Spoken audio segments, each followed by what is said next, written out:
Simple sentences with here, meaning iji ebe a mee ahiriokwu mfe.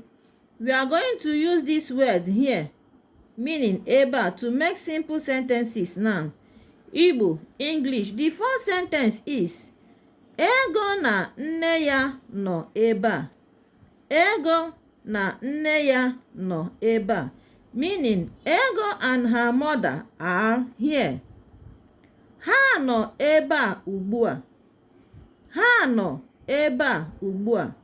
They are here now. Ha niile nọ ebe a. Ha niile nọ ebe a. All of them are here. Anyị nọ ebe a.